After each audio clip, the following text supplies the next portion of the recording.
Breaking news చూస్తున్నాం. కోడి పందాలపై AP high court కీలక ఆదేశాలు జారీ చేసింది. జంతు హింస నిరోధక చట్టాలను కఠినంగా అమలు చేయాలని ఆదేశాలు జారీ చేసింది.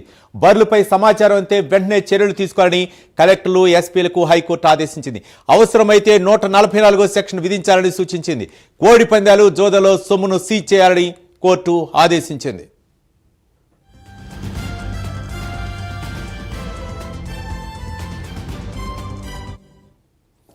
ఏపీ హైకోర్టు కొన్ని ఆదేశాలు జారీ చేసింది. సంక్రాంతి పండుగ సందర్భంగా కోడి పందాల నిర్వహణపై అయితే మాత్రం కొన్ని కీలకమైనటువంటి సూచనలు చేసింది.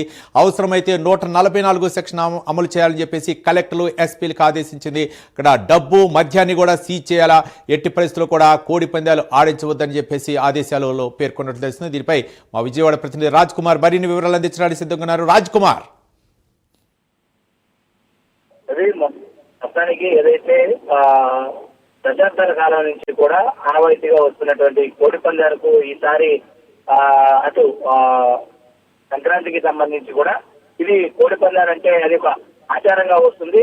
కానీ దీన్ని అటు సాధారణంగా ఎవరైనా కోడి పందాల నిర్వహణ అంటే వాటికి ఖర్చులు కట్టి జోదక్రీడగా దాన్ని మార్చేసినటువంటి పరిస్థితి. సాధారణంగా అది తరతరాల నుంచి వస్తున్నటువంటి ఒక ఆచారంగా కోడి పందాలు అనేది ఖర్చులు కట్టకుండా సాంప్రదాయబద్ధంగా నిర్వహించుకుంటే ఎవరికి సమస్య ఉండేది కాదు. కానీ ఇటు దానికి సంబంధించి జోదకర్తలందరూ కూడా పెద్ద ఎత్తున ఇటు హైకోర్టు వారందరికీ కూడా షాక్ ఇచ్చింది.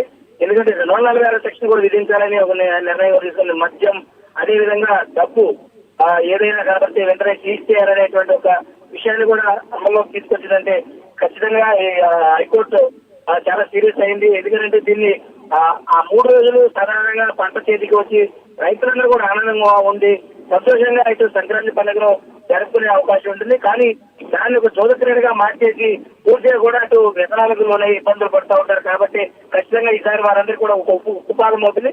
ప్రతి ఒక్కరు కూడా కుటుంబాలతో ఆనందంగా సంక్రాంతి పండుగ నిర్వహించుకోవాలని ఒక నిర్ణయానికి వచ్చినట్లు కూడా తెలుస్తుంది. మరి ఈ నేపథ్యంలో పూర్తి స్థాయిలో కూడా ఇటు హైకోర్టు ఇచ్చినటువంటి ఆదేశాల మేరకు మరి ఇప్పుడు ఉన్నటువంటి వారందరూ కూడా మరి ఏ విధంగా దీన్ని ముందుకు తీసుకెళ్తారు. ఎందుకంటే అటు పేకాటతో పాటు ఇంకా మిగతా కార్యక్రమాలన్నీ కూడా దీని వేదికగా చేసుకుని పెద్ద ఎత్తున అటు జోదక్రీడలన్నీ కూడా నిర్వహిస్తూ ఉంటారు నిర్వాహకులంతా. మరి ఈసారి వాటికి కూడా చెక్ పెడుతూ హైకోర్టు ఒక కీలకమైనటువంటి ఆదేశాలు జారీ చేసింది. కాబట్టి మరి చూడాలి ఏ విధంగా ఈ సంవత్సరం కోడి పందాలు కావచ్చు, లేదంటే మిగతా ఇతర ఏవి కూడా నిర్వహణ చేయాలని ఇప్పటికీ జిల్లా కలెక్టర్లకు, ఎస్పీలకు ఆదేశాలు ఇచ్చింది. కాబట్టి మరి ఏ విధంగా ఉండబోతుంది అనేది కూడా వేచి చూడాల్సిన అవసరం చెప్తుంది.